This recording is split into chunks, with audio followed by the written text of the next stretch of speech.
योऽन्तःप्रविश्यमवाचमिमां प्रसुप्तां सञ्जीवयत्यखिलशक्तिधरस्वधाम्नाम् अन्यांशास्तचरणा श्रवणत्वगादीन् प्राणा नमो भगवते पुरुषाय तुभ्यं।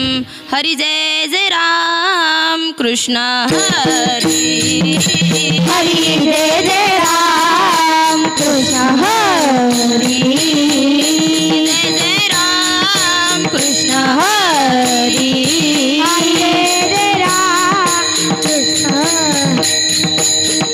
जय जय राम कृष्ण हरि जय जय राम कृष्ण जय जय राम कृष्ण हरि जय जय राम कृष्ण हरि जय जय राम कृष्ण हरि जय जय राम कृष्ण हरि जय जय राम कृष्ण हरि जय जय राम हरि जय जय राम कृष्ण हरि जय जय राम हरि हरि जय जय राम जय जय जय राम कृष्ण जय जय जय राम कृष्ण जय जय हरि हरि जय जय राम कृष्ण।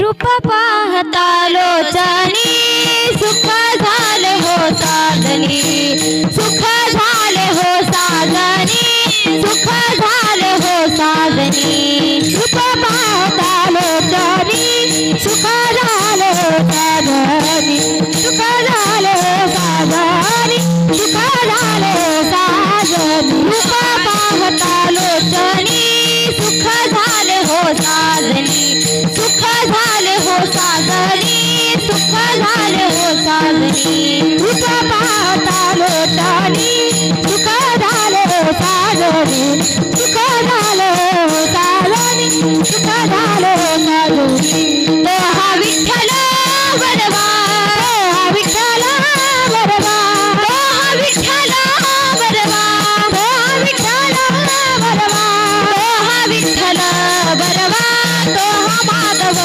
बरवा तो हा माधव बरवा तो हा माधव बरवा विठ्ठल बरवा तो हा माधव बरवा तो हा माधव बरवा तो हा माधव बरवा बहुत सुकृताची जोडी म्हणून विठ्ठली आवडी म्हणून विठ्ठली आवडी म्हणून विठ्ठली आवडी बहुत सुकृताची जोडी म्हणून विठ्ठली आवडी म्हणून विठ्ठली आवडी म्हणून विठ्ठली आवडी तो हा विठ्ठल बरवा हो हा विठ्ठल बरवा हो हा विठ्ठल बरवा हो हा विठ्ठल बरवा तो हा विठ्ठल बरवा तो हा माधव बरवा तो हा माधव बरवा तो हा माधव बरवा तो हा विठ्ठल बरवा तो हा माधव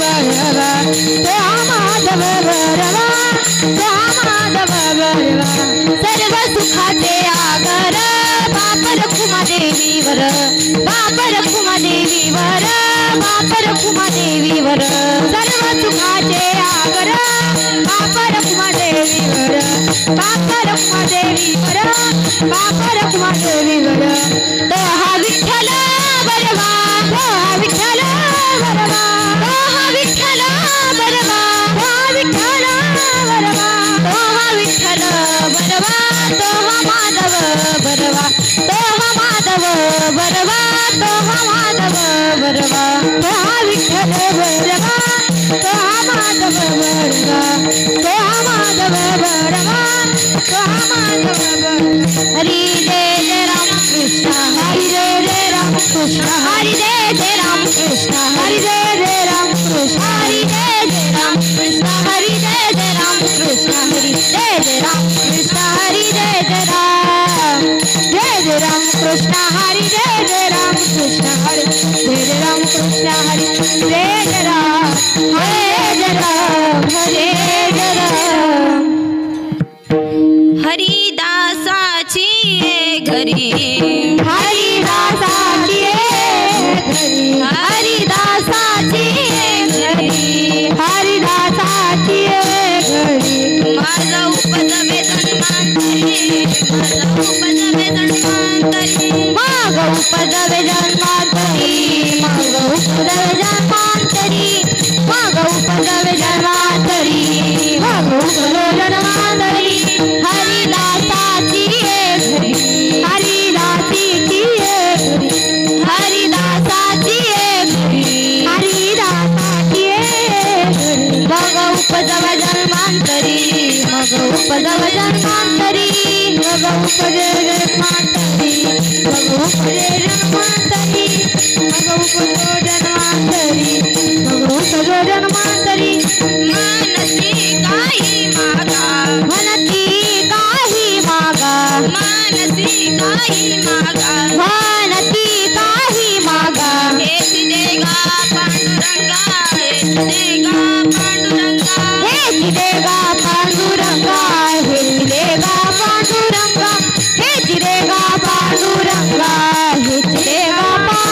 हेची देगा पांडुरंगा हेची देगा पांडुरंगा तुका म्हणे अंगे तुका म्हणे अंगे तुका म्हणे अंगे तुका म्हणे अंगे शक्ती देई नाचे रंगे शक्ती देई नाचे रंगे जनी खेळी माझे रंगे खेळी माझे रंगे खेळी माझे रंगे जनी खेळी माझे रंगे मनसी काही मागा म्हणती काही मागा मनसी काही मागा म्हणती काही मागा हेच देगा पांडुरंगा हेच देगा पांडुरंगा हेची देगा पांडुरंगा हेची देगा पांडुरंगा हेची देगा पांडुरंगा हेची देगा पांडुरंगा विठोबा रखुमाई विठोबा रखुमाई विठोबा रखुमाई विठोबा रखुमाई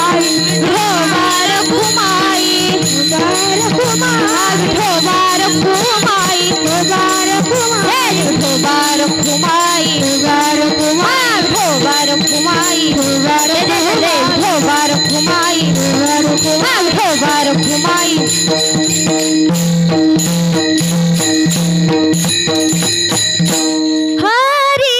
हरिदासांची घरी हरिदासाची घरी हरिदासाची घरी हरिदासाची घरी हरिदासाची घरी हरिदासाची घरी हरिदासाची घरी हरिदासाची घरी मग उपजवा जन्मांतरी मग उपजवा जन्मांतरी म्हणसी काहीतरी मागा म्हणसी काहीतरी मागा मग उपजवा जन्मांतरी मग उपजवा जन्मांतरी म्हणसी काहीतरी मागा म्हणसी काहीतरी मागा हेच देगा पांडुरंगा हेच देगा पांडुरंगा म्हणसी काहीतरी मागा म्हणसी काहीतरी मागा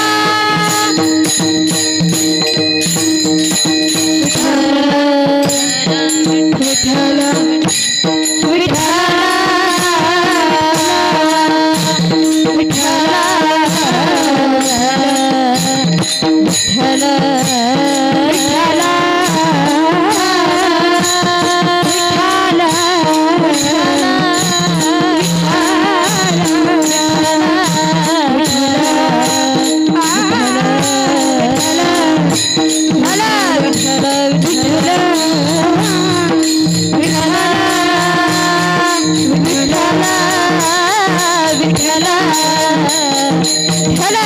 विठ्ठल विठ्ठल कुंडली कवर्धन विठ्ठल श्री ज्ञानदेव तुकार पंढरीनाथ भगवान श्री ज्ञानदेव तुकार पंढरीनाथ भगवान माऊली ज्ञानेश्वर महाराज योगगुरु तुकाराम महाराज की जय विठ्ठल विठ्ठल विठ्ठल विठ्ठल विठ्ठल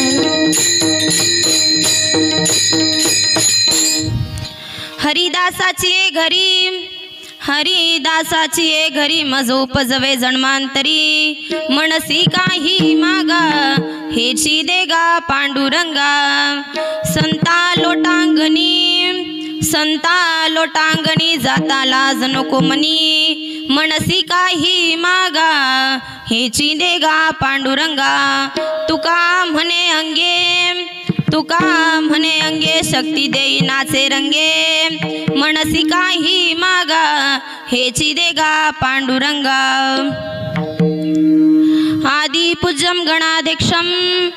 आदि पूज्यम गणाध्यक्षम उमापुत्रम विनायकम मंगलम परमं रूपम श्री गणेशम नमाम्यहम शारदा शारदा भोजम वदना वदनाम्बुजे सर्वदा सर्वदस्माकं सन्निधं क्रियात् समचरण सरोजम सांद्र नीलाम्बुदाभं जगन्नीत पानि मंडनं मंडनानां तरुण तुलसीमाला कंदरं कंजनेत्रं सदैव धवलहासं विठ्ठलं चिंतयामि पांडुरंगाकारू प्रथम नमन पांडुरंगाकारू प्रथम नमन पांडुरंगाकारू प्रथम नमन पांडुरंगाकारू प्रथम नमन दुसरे चराना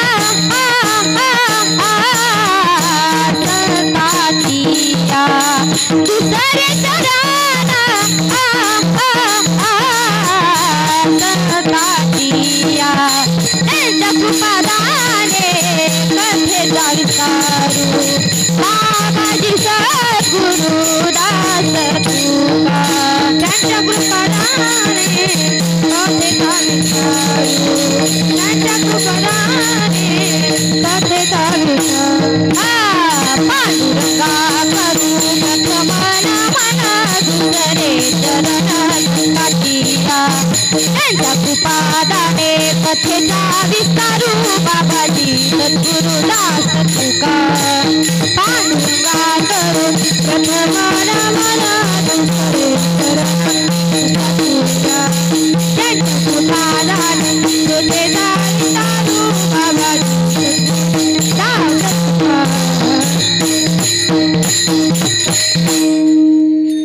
अलंकापुरी रम्य सिंहासनस्थं पदाम्बोज तेजस्फुरदिक् प्रदेशं विधीन्द्रादिदैवै सदा स्तूयमानं समाधिस्थमूर्तिं भजे ज्ञानदेवम् ओम नमो ज्ञानेश्वरा करुणाकरा दयाळा तुमचा अनुग्रह लादलो पावन झालो चराचरी मस्तकये पायावरी वारकरी संतांच्या सेवेलागी सेवक झालो तुमच्या लागलो निज चरणा सारे तीर्थ धाम आपके चरणों में हे गुरुदेव प्रणाम आपके चरणों में गुरु मेरी पूजा गुरु गोविंद गुरु मेरा पार ब्रह्मा गुरु भगवंत जयांची केल्या स्मरण होय सकळ विद्येचे अधिकरण तेची वंदू श्री चरणा श्री गुरूंचे ते नमस्कारुणी आता करारविंदे न पदारविंदम मुखारविंदे विनिवेशयन्तं वटस्य पत्र यपुटे शयानं बालमुकुन्दं मनसा स्मरामि बालमुकुन्दं मनसा स्मरामि मनोजवं मारुततुल्यवेगं जितेन्द्रियं बुद्धिमतां वरिष्ठं वातात्मजं वानरयूथमुख्यं श्रीरामदूतं शरणं प्रपद्ये नमो जन्मभूमी जिथे जन्मले मी नमो कर्मभूमी जिथे वाढले मी नमो लंकापुरी जिथे ज्ञान पावले मी नमो राष्ट्रभूमी जिच्या कामी येऊ मी आता वंदू रंगभूमिका कीर्तनी हुबी होती लोका टाळ मृदुंग श्रोते देखा तया माझे नमन दंडवत ऐसे नमन करुणी सकळा हरिकथा बोले बोबडिया बोला अज्ञान म्हणून आपल्या बाळा चालवी सकळा नामा म्हणे हरिदासाची घरी मज उपजवे जन्मांतरी मनसी काही मागा हेची देगा पांडुरंगा विठ्ठल विठ्ठल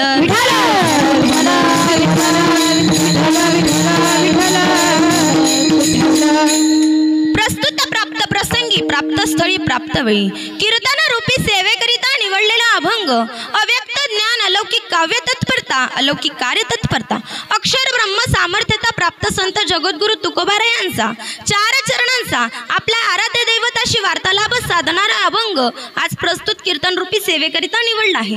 म्हणून ज्या पद्धतीने माऊली ज्ञानोबाराय बुद्धी देतील त्या पद्धतीने चिंतन मांडण्याचा प्रयत्न करेल. विठ्ठल विठ्ठल विठ्ठल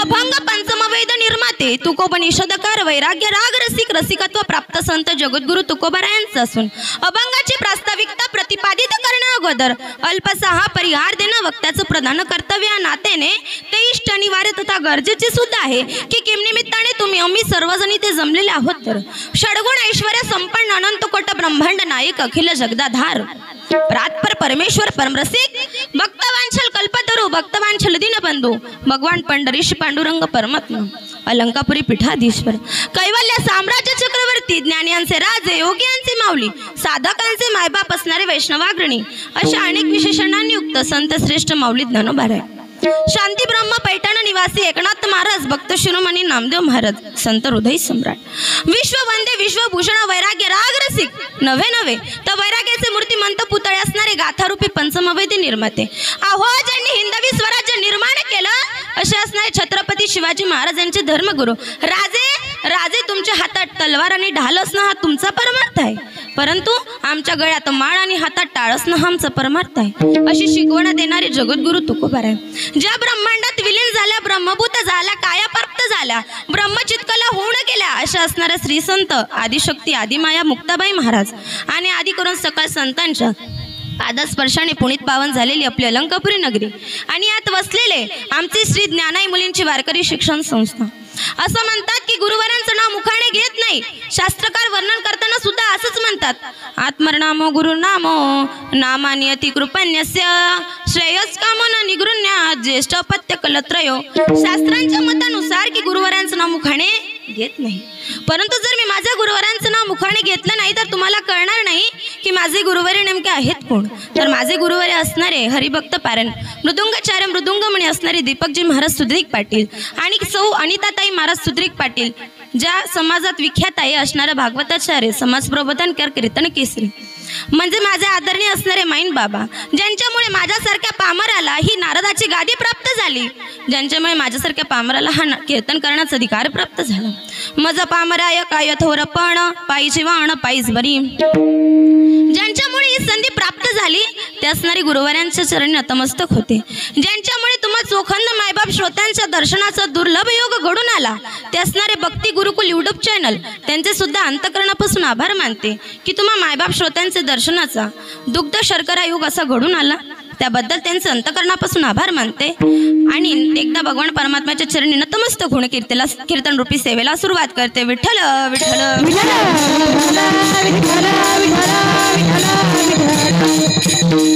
तर आता सध्या चालू आहे शारदीय नवरात्र कीर्तन महोत्सव. कार्यक्रमाचं आयोजन काय नियोजन काय सगळ्यांना ज्ञात झालं, परंतु किम निमित्ताने तुम्ही आम्ही सर्वजणी ते जमलेले आहोत. तर सध्या चालू आहे शारदीय नवरात्र कीर्तन महोत्सव. परंतु नवरात्र महोत्सव हा साजरा का केला जातो यामागं काहीतरी कारण असेल, बरोबर आहे, किंवा कधीपासून सुरू केला जातो याचं सुद्धा काहीतरी कारण आहे. कृष्ण मेघासारखा जिचं वर्ण आहे, आपल्या तेजस्वी नेत्राने शत्रूच्या उरात धडकी भरवणारी संपूर्ण रण गाजवणारी ती रणरागिणी आहे. मस्तकावर बद्ध अशी अर्धचंद्राकृती सिंहाच्या पाठीवर आरूढ होऊन संपूर्ण रण गाजवणारी ती रणरागिणी आहे. अशी त्रिखंडात ख्याती पावलेली देवी भगवती आहे. हिची आराधना आपण करत असतो. तिचा अतुल पराक्रम आणि शक्तीचे वर्णन खुद ब्रह्मदेव विष्णू आणि महेश यांना देखील करण्याच्या पलीकडे आहे अशी असणारी ती भगवती देवी आहे. ती वेदांना स्फूर्ती देणारी वेदा आहे. वेदांना स्फूर्ती देणारी वेदा आहे. ती शब्दातीत आहे, तशी शब्द स्वरूप सुद्धा भगवती देवी आहे. पूर्ण चंद्राच्या मनोहर चांदण्याप्रमाणे चमकणारी तिची क्रांती जी सोन्यापेक्षाही उजळ आहे. ती सोन्यापेक्षा सुद्धा उजळ आहे. एवढेच नव्हे, ती इतकी लावण्यवान आहे की तिच्या मोहाने मोहित होणं जाण्याऐवजी तो महिषासूर तिच्याशी युद्ध करावा इतकी ती लावण्यवती आहे. नित्य जागणारी नित्य आहे. कर्मात मग्न असणारी कर्म आहे. ज्ञानाचे भंडार असणारी ज्ञान आहे अशी ती भगवती देवी आहे. श्री जीवनाची मंगलपूजा बांधून तिने केलेल्या उपकारांची कृतज्ञता व्यक्त करण्यासाठी आणि पूर्वी 9 दिवस महिषासुराचे युद्ध करून तिने त्याच्या अन्यायातून आपली मुक्तता केली याकरता आपण नवरात्र महोत्सव हा साजरा करत असतो। या 9 दिवसांमध्ये या देवीने महिषासुराचा वध केला आणि आपली त्या अन्यायातून मुक्तता केली। या प्रित्यार्थ आपण नवरात्र महोत्सव हा साजरा करत असतो। ऐका, प्रत्येक गोष्टीचं यथोचित ज्ञान असणं तेवढं महत्त्वाचं आहे। आपण ह्या निमित्ताने नवरात्र महोत्सव हा साजरा करत असतो। ऐका, आपला भाग नव्हे, महाराष्ट्र नव्हे, तर संपूर्ण भारतभरात या देवी भगवतीची उपासना केली जात असते, देवीची आराधना केली जात असते। आपला हिंदू धर्म नव्हे, तर सकल धर्मांमध्ये या देवी भगवतीची आराधना केली जात असते। इस्लाम म्हणजे मुस्लिम धर्माचा जर विचार केला तर मुस्लिम धर्मामध्ये रोशनी म्हणजे चिराग मधून निघणारी जी दिव्य स्वरूप आहे ज्योती, या ज्योतीची भगवती देवी आराधना करत असते। या देवीची आपण ह्या स्वरूपात पूजा करत असतो, उपासना करत असतो। पारसी धर्माचा विचार केला तर पारसी धर्मामध्ये आग्यारी म्हणजे अग्निकुंडातून निघणाऱ्या ज्या धगधगत्या ज्वाला आहेत त्या ज्वालेची उपासना केली जात असते। आपण ख्रिश्चन धर्माचा विचार केला तर ख्रिश्चन धर्मामध्ये द ग्रेट मदर या आदिमाया या आदिशक्तीची उपासना केली जात असते। आणि आपल्या हिंदू धर्माचा विचार केला तर आपल्या हिंदू धर्मामध्ये श्री आदिमाया आदिलक्ष्मी भगवती दुर्गा माता आणि सरस्वती माता जी विद्येची देवता आहे, या अशा देवींची आपण पूजा करत असतो, आराधना करत असतो। शास्त्रात असं वर्णन आहे, बीस्तवैष्टमाम नित्या तोषते या समहिता तत्से हम सकलम बाधा करिष्यामि न संशय। शस्त्र वाचून सामर्थ्य नाही आणि सामर्थ्याशिवाय संरक्षण नाही। अर्थात जर आपल्याकडे शस्त्र नसणारे तर आपण संरक्षण स्वतःचं करू शकत नाही। शस्त्र वाचून सामर्थ्य नाही आणि सामर्थ्याशिवाय पराक्रम नाही। परंतु शस्त्र जर एका दैवी व्यक्तीच्या हातात गेले तर त्याचा विधायक उपयोग होत असतो। हे देवीने आपल्या चरित्रातून सिद्ध केले। पहा तुम्ही, देवी अष्टभुजा आहे, नवदुर्गा आहे, अशी असणारी ही देवीच्या प्रत्येक हातामध्ये आयुध आहे। प्रत्येक हातामध्ये भगवान परमात्मा म्हणत असतो, यदा यदा हि धर्मस्य ग्लानिर्भवति भारतः अभ्युत्थानमधर्मस्य तदात्मानं सृजाम्यहं परित्राणाय साधूनां विनाशाय च दुष्कृतां धर्म संस्थापनार्थाय संभवामि युगे युगे। भगवान परमात्मा म्हणत असतो, जेव्हा जेव्हा अधर्माची वाढ होईल, धर्माचा नाश होईल, धर्मावर ग्लानी येईल, म्हणजे मानव धर्माचं खच्चीकरण होईल, मानव धर्म लयाला जाईल, तेव्हा मी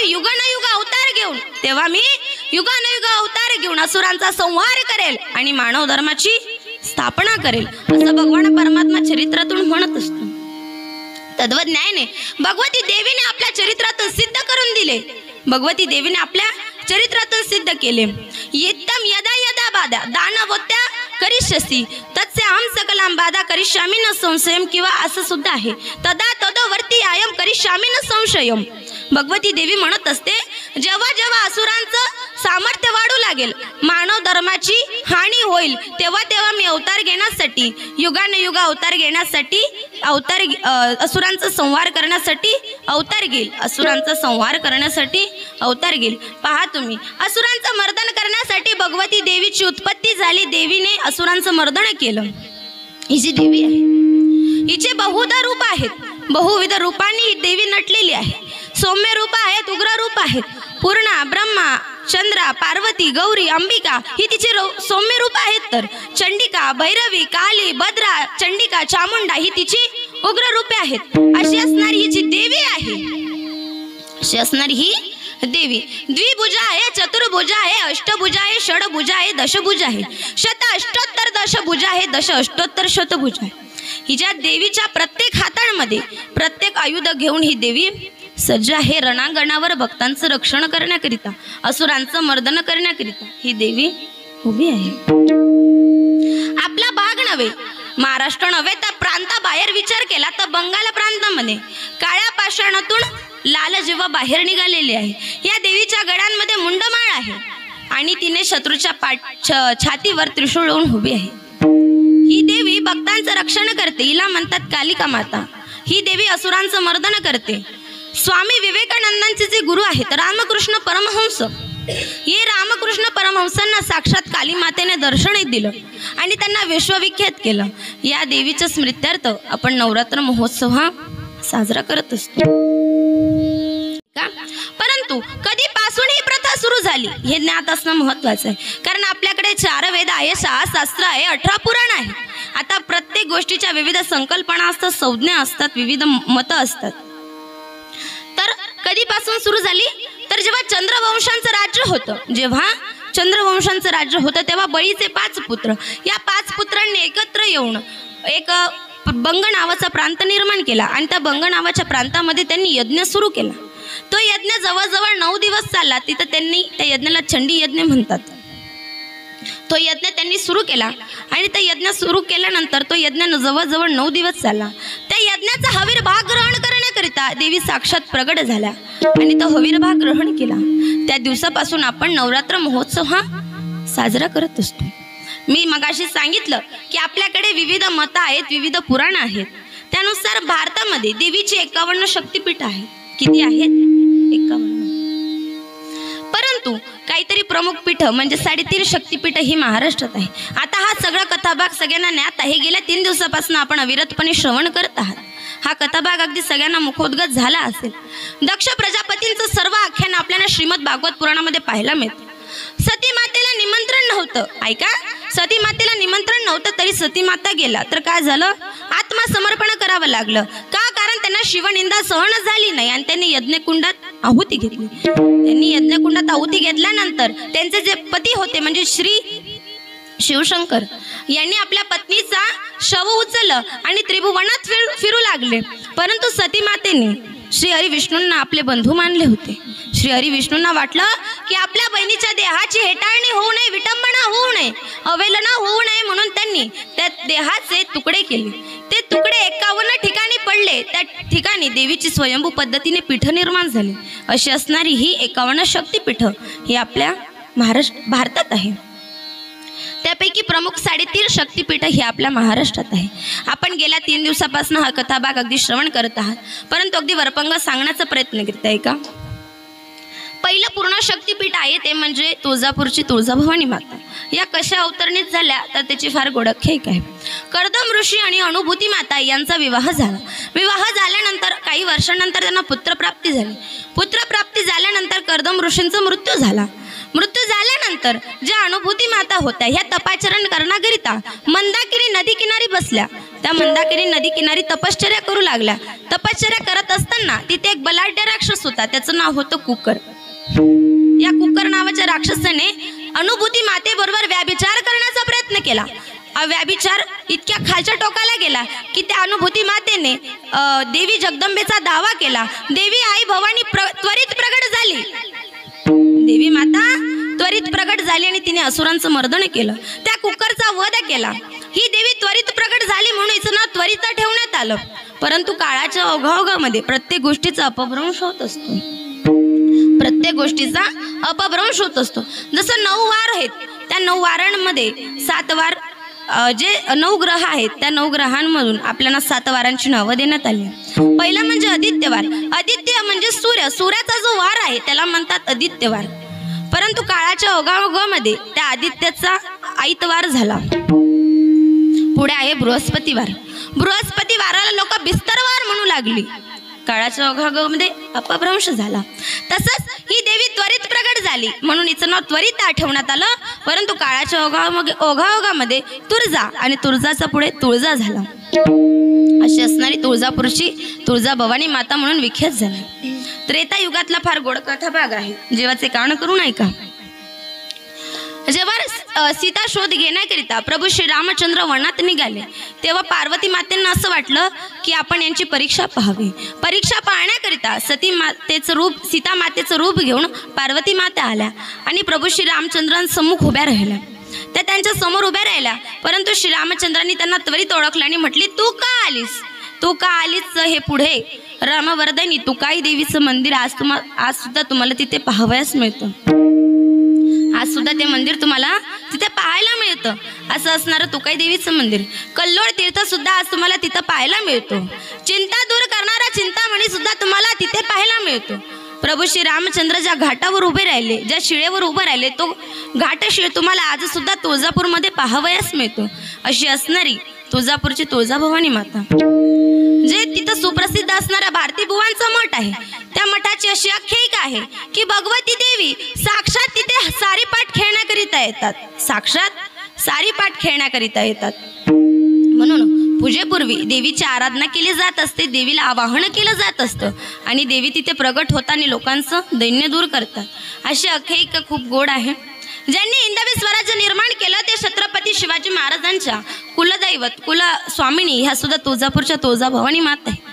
त्यांनी जी सोन्याच्या पुतळ्याची माळ त्यांना वाहिली होती, आज सुद्धा ती माळ तुम्हाला तिथं पाहावयास मिळत असते.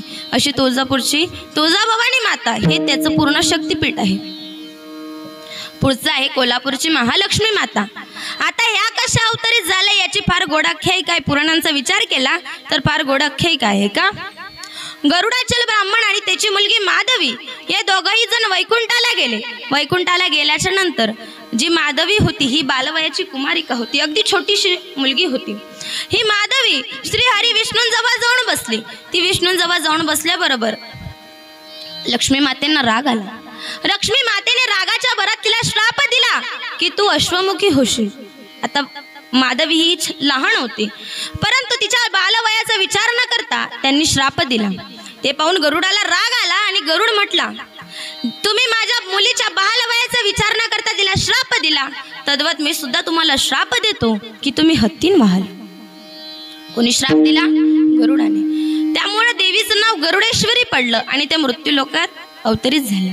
त्यांचं मृत्यूलोकात अवतरण झालं. तेव्हा ब्रह्मदेवाचे मानसपुत्र कोल्हासूर आणि त्याचा मुलगा करवीर हे दोघं गरुडेश्वरीच्या सानिध्यात राहून लोकांचा उन्मंतपणे छळ करत होते. देवी ते उन्मंतपणे छळ करत होते, तिथल्या लोकांची अवहेलना करत होते. तेव्हा तिथल्या लोकांनी श्री शिवशंकर यांची आराधना केली आणि ते तिथं प्रगट होऊन त्यांनी करवीरचा वध केला. आता हा कथा भाग अगदी आपण सिरियलांमध्ये पाहत असतो, तो पुढचा आहे. मग हे सांगितलं की पुढचं लांबेल, अगदी शॉर्टकट आहे. तर त्यांनी करवीरचा वध केला. आता प्रत्येक पित्याला पुत्रमोह असतो. तुमचा आमचा विषय सोडून द्या, बरोबर आहे. प्रत्येक पित्याला पुत्रमोह असतो. तुमचा आमचा विषय सोडा, परंतु जे दशरथ राजा होते यांना किती पुत्रमोह होता. पुत्र पुत्र करता करता मेले, हा पुत्रमोह होता. तसंच कोल्हासुराला पुत्रमोह होता. त्याने अधिक उन्मंतपणे लोकांचा छळ करू लागला. तेव्हा लोकांनी जगदंबेचा दावा केला, आई भवानीची प्रार्थना केली आणि देवी तिथे प्रगट झाल्या आणि कोल्हासुराचा वध केला.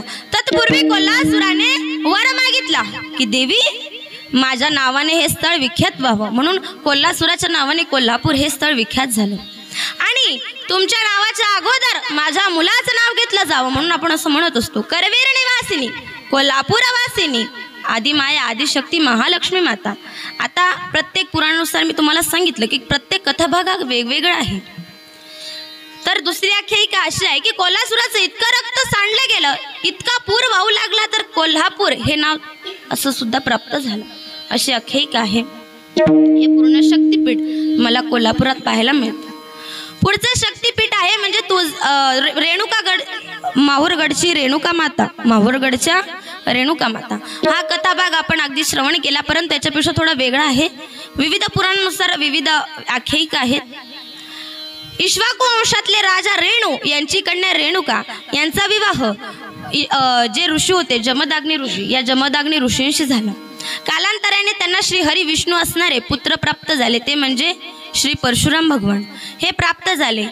जेव्हा जमदाग्नी ऋषींकडे कामधेनू होती, ही कामधेनू कारतवीर राजाने मागितली, परंतु जमदाग्नी ऋषीने हिला देण्याचा नकार दिल्यामुळं त्यांनी जमदाग्नी ऋषींचा वध केला.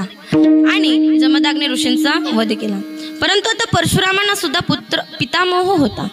त्यांनी कारतवीर्याबरोबर जवळजवळ ही संपूर्ण पृथ्वी 21 वेळा निक्षत्रिय केली. किती? 21 वेळा.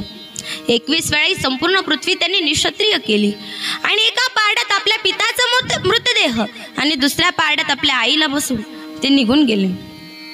तिथे आल्याच्या नंतर एक निर्जन स्थान होतं, ते ठिकाणी कोणाचंही वास्तव्य नव्हतं. ते त्या ठिकाणी आले आणि तिथे आकाशवाणी झाली की परशुरामा तुम्ही आता इथंच थांबा. त्यांनी आपल्या पित्याला तिथेच अग्निडाग दिला आणि त्या यज्ञकुंडात माता रेणुकांनी आहुती घेतली. माता रेणुका ठिकाणी त्या यज्ञकुंडात आहुती घेतली. परंतु त्यांनी परशुरामांना सांगितलं की तुम्ही 1 महिन्यानंतर इथे परत या.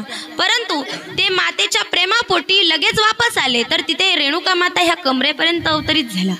आज सुद्धा तुम्हाला ते मंदिर कमरेपर्यंत देवीची मूर्ती पाहायला मिळते. तर अशा असणाऱ्या रेणुका माता ह्या तिथे अवतरित झाल्या. हे जे महुरगड आहे हे दत्त महाराजांचं निवासस्थान सुद्धा आहे. निद्रास्थान सुद्धा महुरगड म्हणून प्रख्यात आहे. अशी असणारी महुरगडची रेणुका माता. पुढचा अर्धशक्तिपीठ आहे म्हणजे आमच्या भागाचं भूषण असणारं वणीचा गड. नाशिक जिल्ह्यातलं वणीचा गड हा सुप्रसिद्ध आहे. तर याची सुद्धा पुराणातली कथा अशी आहे. आता हा कथाभाग काही वेळेस आपल्याला वाल्मिकी रामायणामध्ये भरपूर रामायण आहेत. तर विविध रामायणामध्ये आपल्याला पाहायला मिळतो. जेव्हा राम रावणाचं युद्ध चालू होतं तेव्हा लक्ष्मणाला शक्ती लागली. लक्ष्मणाला शक्ती लागल्याच्या नंतर लक्ष्मण तिथे मूर्छित पडले. तेव्हा द्रोणागिरी आणण्याकरिता हनुमानजी तिथे गेले. त्यांनी द्रोणागिरी आणला आणि त्या द्रोणागिरीचे 7 तुकडे एका पर्वतावर पडले. तिथे सप्तशृंगी म्हणून गड निर्माण झाला आणि तिथेच भगवती देवीने महिषासुराचा वध केला. ही मूर्ती स्वयंभू असून ही 8 फूट उंचीची आहे आणि हिला 18 हात आहे. म्हणजे हिच्या प्रत्येक हातांमध्ये आयुध आहेत. ही देवी आयुध घेऊन भक्तांचं संरक्षण करण्याकरिता तत्परतेने उभी आहे. ही देवी भक्तांना नवसाला पावते अशी आख्यायिका या देवी मातेची आहे. अशी असणारी वणीचा गड म्हणून प्रसिद्ध आहे. चैत्र पौर्णिमेला इथे मोठ्या प्रमाणावर यात्रा भरली जाते. आमचा भाग नव्हे, महाराष्ट्र नव्हे तर संपूर्ण भारतभरातून श्रद्धाळू इथे दर्शने घेण्याकरिता येत असतात. असा असणारा वणीचा गड म्हणून प्रसिद्ध आहे. ऐका, हा झाला 3.5 शक्तिपीठांचा भाग. परंतु ज्या दिवसाचं पुष्प माझ्याकडे गुंफण्याकरिता आलं आहे ती म्हणजे कुष्मांडा देवी आहे. ज्या देवीचा आज आपल्याला जागर करायचा आहे अशी असणारी कुष्मांडा देवी. ऐका, हा जो संसार आहे हा रज तम सत्व गुणांनी युक्त आहे. असा संसार वाईट ताप देणार आहे. हा जेवढाही संसार दुःखाचा आहे जो जिच्या उदरात आहे ती म्हणजे कुष्मांडा देवी आहे. अशी असणारी कुष्मांडा देवी. जेव्हा संपूर्ण विश्वामध्ये अंधार होतं तेव्हा ह्या देवीच्या स्मित हस्याने हे जगत निर्माण झालं. सिंहाच्या पाठीवर आरूढ होऊन ही देवी अष्टभुजा आहे. ही अष्टभुजा असणारी देवी भक्तांच्या षडरिपूंवर मात करते. ही देवी आपल्या षडरिपू म्हणजे काम, क्रोध, लोभ, मोह, मत्सर यांचा नाश करते आणि आपल्याला यश गुणची प्राप्ती करून देत असते. ही देवी मी तुम्हाला मगाशी सांगितलं की अष्टभुजा आहे. या देवीच्या प्रत्येक हातांमध्ये अमृत कलश, कमंडलू, जपमाळ, धनुष्यबाण, चक्र, शंख, गदा अशी आयुध आहेत. या देवीच्या हातामध्ये अमृत कलश असल्यामुळे ही रोजचे अन्न भक्तांना पुरवत असते म्हणून हिला अन्नपूर्णा सुद्धा म्हणतात. अशी असणारी देवी.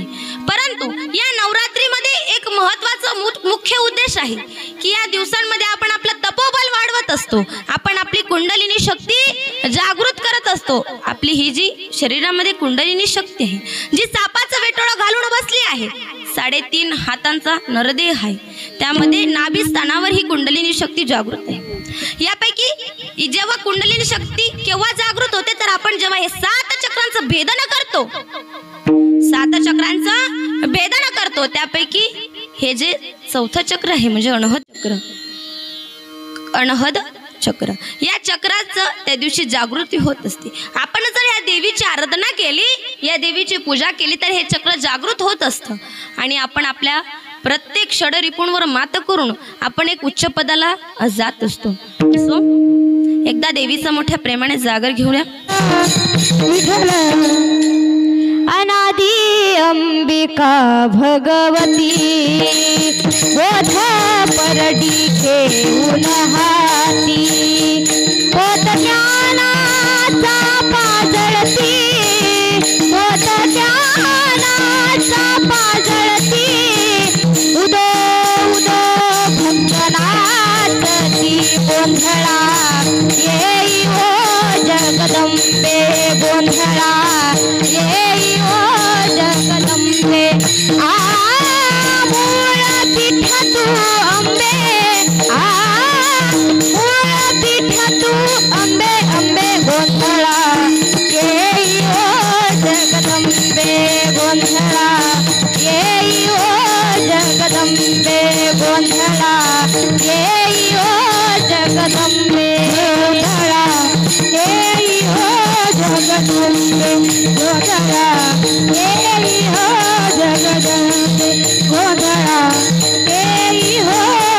जगदंबे.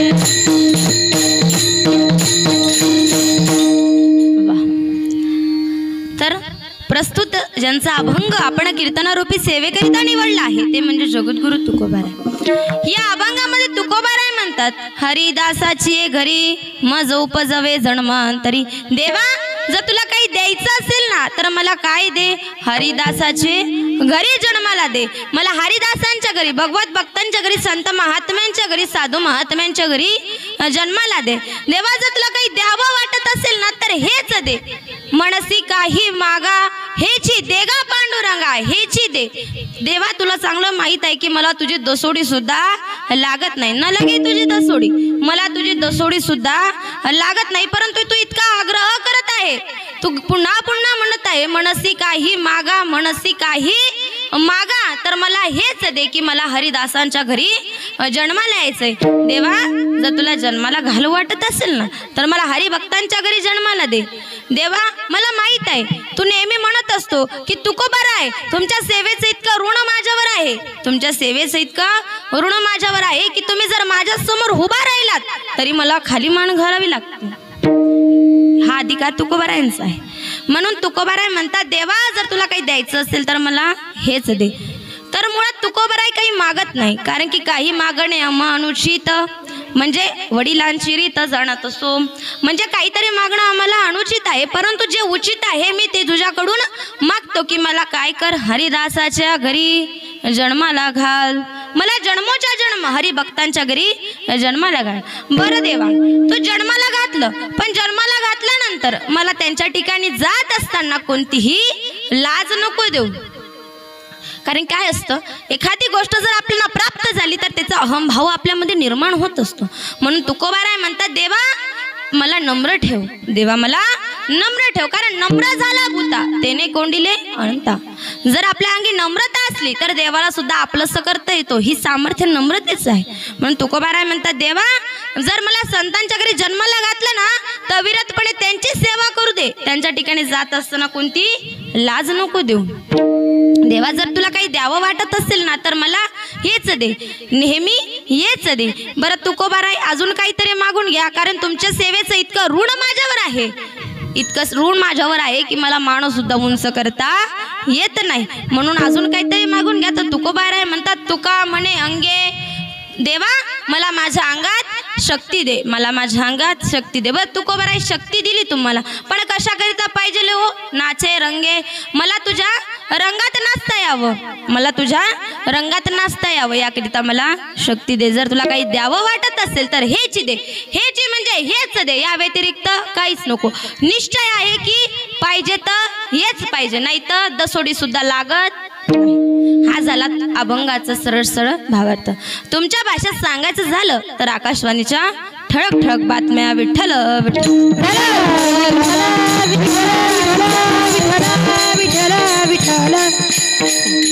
या अभंगामध्ये तुकोबारायांची परिभाषा आहे की त्यांना जन्माला यायचं आहे.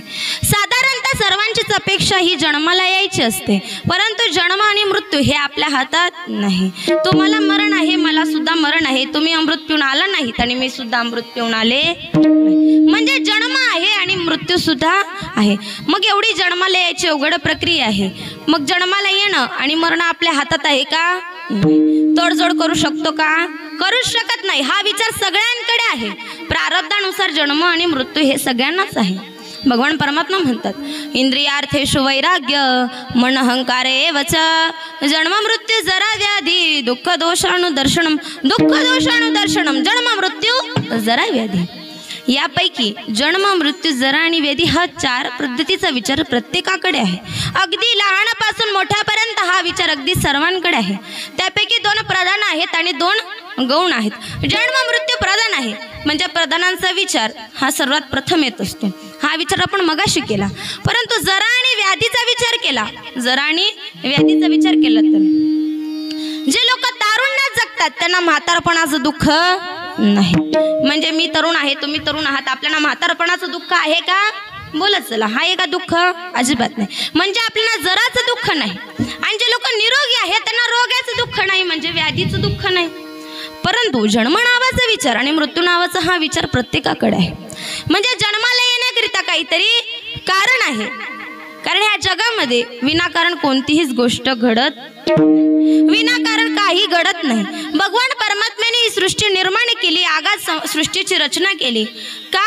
कारण सह एकाकीना रमते, या भगवान परमात्म्याला एकट्याला कर्मणा गेलं म्हणून एकोहम बहुस्याहम या संकल्पाद्वारे हे संबंध जगी संपूर्ण सृष्टी या भगवान परमात्म्याने निर्माण केली।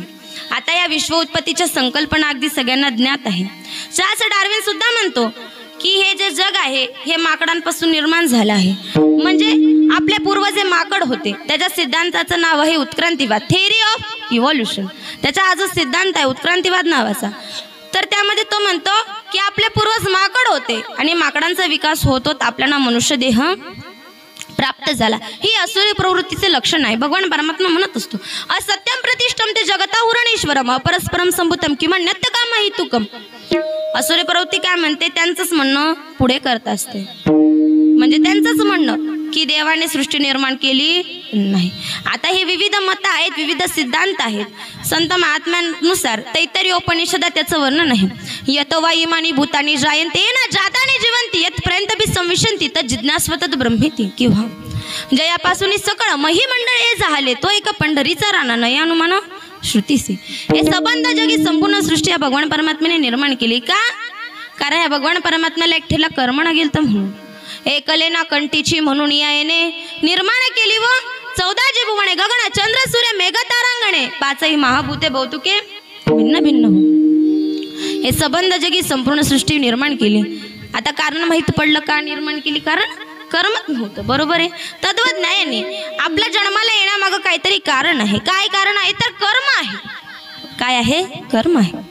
माऊली ज्ञानोबाराय म्हणतात अगा कर्मे जे उरावे ते सुख दुःख फळावे तया ते भोगावया यावे देह एका।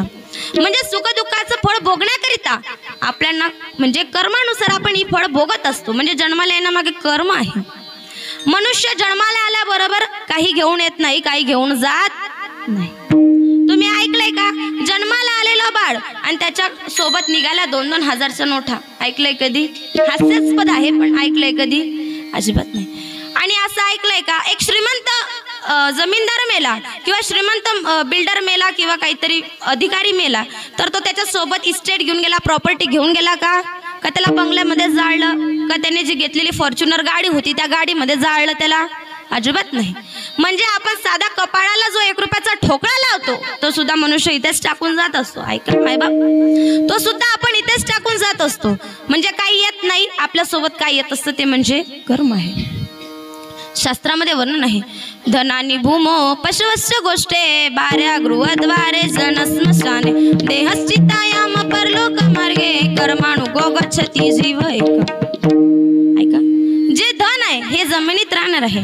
टेक्नॉलॉजीचा विचार केला तर जे धन आहे हे सेफ्टी लॉकर्स, ATM, फोन पे, गुगल पेला राहणार आहे। गुरढोर पशु पक्षी गाई वासर ही गोठ्यात राहणार आहे। तुमचं आमचं सोडा, जर तुकोबारायांचा विचार केला तर तुकोबाराय जेव्हा वैकुंठ गमनाकरिता निघाले तेव्हा त्यांनी त्यांच्या पत्नीला विचारता आवले तुला सुद्धा यायचंय का माझ्या बरोबर? तेव्हा आवले आईसाहेब म्हटल्या आले असते तुकोबाराय, परंतु माझी गाय नुकतीच व्याली आहे। म्हणजे आता तुमचा आमचा विषय इथे अजिबात नाही। असं आहे, तुमचा आमचा विषय इथे अजिबात येत नाही। आपली जी भारी आहे ही सुद्धा घराच्या उमऱ्यापर्यंत सोबत राहत असते। आवाजला वाजवत आणली, काहींनी बँड लावला, काहींनी डीजे लावला, काहींनी ऑर्केस्ट्रा लावला, ती सुद्धा घराच्या उमऱ्यापर्यंत आहे सोबत। तिथून टाटा बाय बाय करत असते, तुमचा प्रवास सुखाचा हो असं म्हणते का? ऐका, आणि पुढे जनस्मशान, लोक फक्त स्मशानभूमीपर्यंत आहे। आपल्याच आपल्याला पेटवून निघून जाता आणि मागे वळून सुद्धा पाहत नाही। ही शोकांतिक आहे, सध्या परिस्थिती आहे। पर तेव्हा कळत असतं पर चिडिया चूक गई खेत अब पछताने से होते क्या। आता पछतावे करून अर्थ आहे का? अजिबात नाही। आणि तिथून पुढे कर्मानुगो गच्छते, म्हणून येणं कर्म आहे आणि जाणं सुद्धा। एक गीतकार फार गोड वर्णन करतात कर्म की गठरी बांध कर एक दिन जाना है, कर्म की गठरी बांध कर एक दिन जाना है, इस धरा का इस धरा पर सब धरा रह जाना है। म्हणून माणसाने कधीही कोणत्याही गोष्टीचा गर्व करू नये किंवा कोणत्याही गोष्टीचा ताठा करू नये। नेहमी नम्रतेने आयुष्य जगलं ना तर आपोआप चांगलं कर्म होत असतं आणि पुढे सद्गती प्राप्त होत असते। ऐका मायबाप, म्हणून जीवनात कर्मास प्राधान्य द्यावे। आपण आपल्याकडे एक विचारधारा आहे, आपल्याकडे एक विचारधारा आहे. विचारसागराचा विचार केला तर आपल्याकडे एक विचारधारा आहे. आपल्याकडे अज्ञान आहे. काय अज्ञान आहे आपल्याकडे? भूताकाशाचं अज्ञान आहे, आत्मस्वरूपाचं अज्ञान आहे आणि देहाधिकाचं अज्ञान आहे. या अज्ञानातून ज्याचा जन्म होतो त्याचं नाव आहे भेदज्ञान. भेदज्ञानातून ज्याचा जन्म होतो त्याचं नाव आहे अनुकूल प्रतिकूल ज्ञान. अनुकूल प्रतिकूल ज्ञानातून ज्याचा जन्म होतो त्याचं नाव आहे रागद्वेष. रागद्वेषातून ज्याचा जन्म होतो त्याचं नाव आहे धर्म अधर्म. धर्म अधर्मातून ज्याचा जन्म होतो त्याचं नाव आहे पाप पुण्य. आणि पाप पुण्यातून ज्याचा जन्म होतो त्याचं नाव आहे कर्म. म्हणजे आपले येणं कर्म आहे आणि जाणं सुद्धा कर्म आहे. कशी सायकल आहे ही गोष्ट प्रत्येकाशी निगडीत आहे.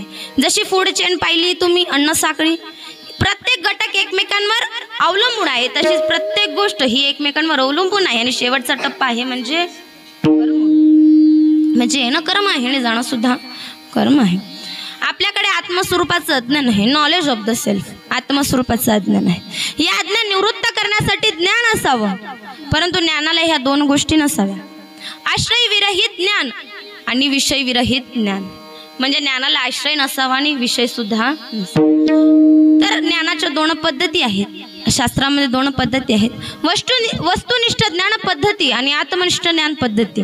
ऑब्जेक्टिव्ह नॉलेज सिस्टीम आणि सब्जेक्टिव्ह नॉलेज सिस्टीम. यातून ज्याचा जन्म होतो त्याचं तर आपल्याला ज्ञान प्राप्त होत असतं. या गोष्टीतून आपल्याला ज्ञान प्राप्त होत असतं.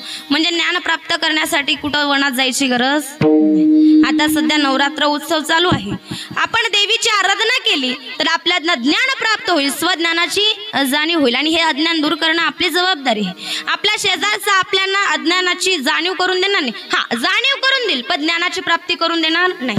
हे आपलं स्वतःचा सायास आहे. आपल्याला स्वतःला हे ज्ञान प्राप्त करून घ्यायचं आहे.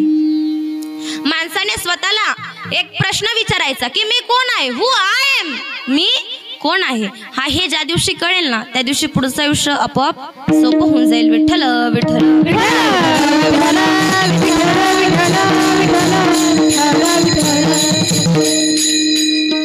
म्हणजे आपल्याकडे काय आहे तर अज्ञान आहे. अज्ञानातून ज्याचा जन्म आहे त्याचं नाव आहे भेदज्ञान. भेदज्ञानाचे आपल्याकडे 12 प्रकार आहे. तुम्ही मोजा. माझं गणित कच्चं आहे, तुम्ही मोजा.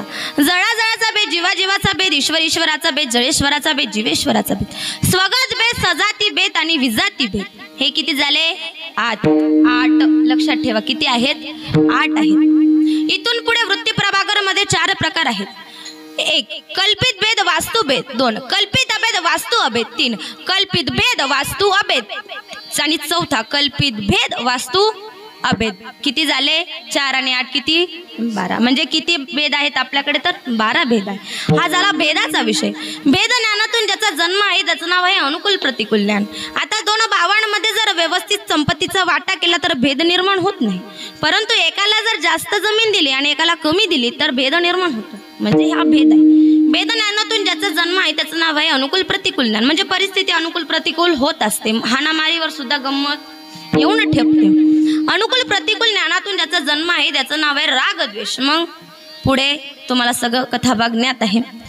आणि त्याच्या पुढे आहे धर्म अधर्म. धर्म केला तर पुण्य संचयन होतं, अधर्म केला तर पाप होतं.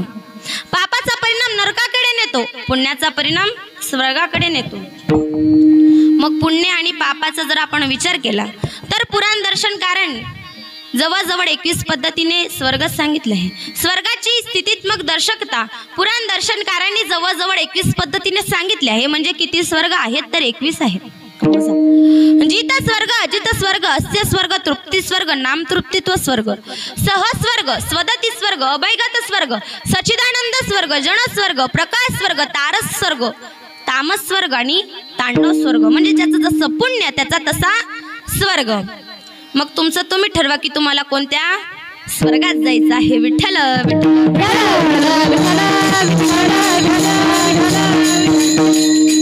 आपण जर भागवताचं विस्तृत चिंतन केलं तर आपल्याला नरकाचे 28 प्रकार सापडतात. विस्तृत चिंतन केलं तर नरकाचे 28 प्रकार आहेत. किती नरक आहेत? 28. बोलत चला. मुख्य आहेत का तुम्ही? मग बोलत चला. किती आहेत? 28. मोजा. रौरव, महारौरव, तामिश्र, अंध तामिश्र, कुंभीपात, असित पवन, सुकुरमुख, वज्रकंटक, शाल्मली, वैतारणी, पुयद, प्राणरोध, लाल बक्ष, विशेषण, वैतरणी आणि ज्याचं जसं पाप त्याचा तसा नरक. मग तुमचं तुम्ही ठरवा की तुम्हाला कोणत्या नरकात जायचंय. विठ्ठल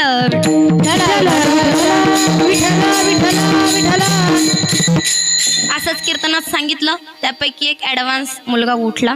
तो म्हटला, ताई अहो नरक किती आहे तर 28 आहे आणि स्वर्ग किती आहे 21 आहे. असा भेद का बरं? जर नरक 28 आहे तर स्वर्ग सुद्धा 28 पाहिजे आणि स्वर्ग 21 आहेत तर नरक सुद्धा 21 पाहिजे. असा भेद का बरं? स्वर्ग कमी आणि नरक जास्त का? तर मी त्याला म्हटले, देव चतुराती शिरोमणी आहे. देव चतुराती शिरोमणी आहे. त्याला माहित होतं पुढे जाऊन इकडे रहदारी जास्त वाढणार आहे, म्हणून त्याने पहिलेच याने प्लॉट विकत घेतले होते. विठ्ठल विठ्ठल.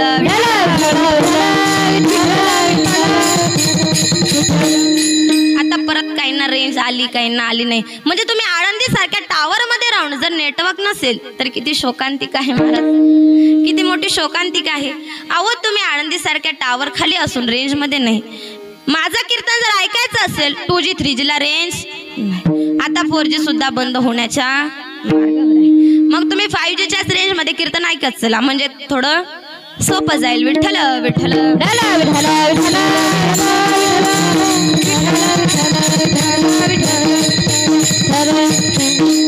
म्हणजे आपल्याकडं काय आहे तर अज्ञान नाही. केले कर्म झाले तेची भोगा, केले कर्म झाले तेची भोगा,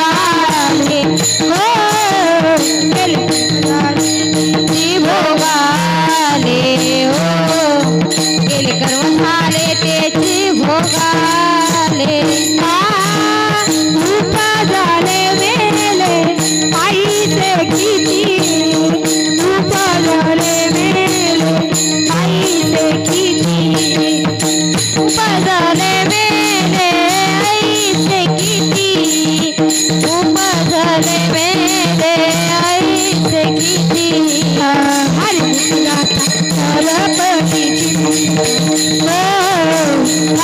गाता हरपती, हरी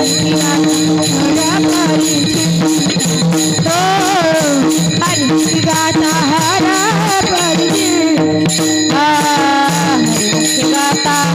हरपली चिंता, हरी गाता हरपली चिंता, हरी गाता हरपली चिंता, गाता हरपली चिंता.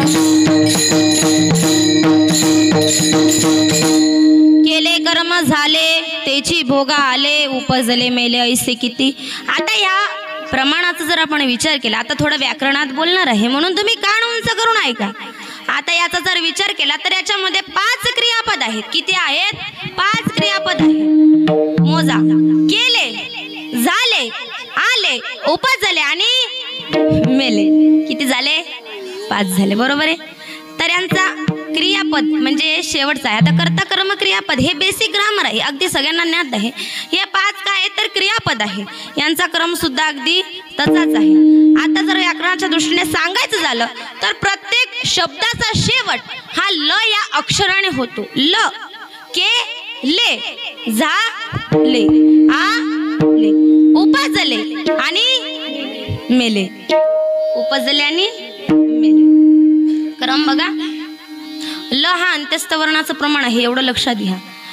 क्रम ऐका. आता आपण मागच्या जन्मात वाईट कर्म तुम्ही अजून रेंज मध्ये आले नाही आहे का? म्हणजे तुम्हाला माहित आहे का तुम्ही वाईटच कर्म केले? अहो तुम्ही चांगले कर्म केले म्हणून आज तुम्ही इथं उभा आहात. म्हणजे आपले पूर्व सुकृत आहे की आपण चांगले कर्म केले आणि इथं उभा आहात.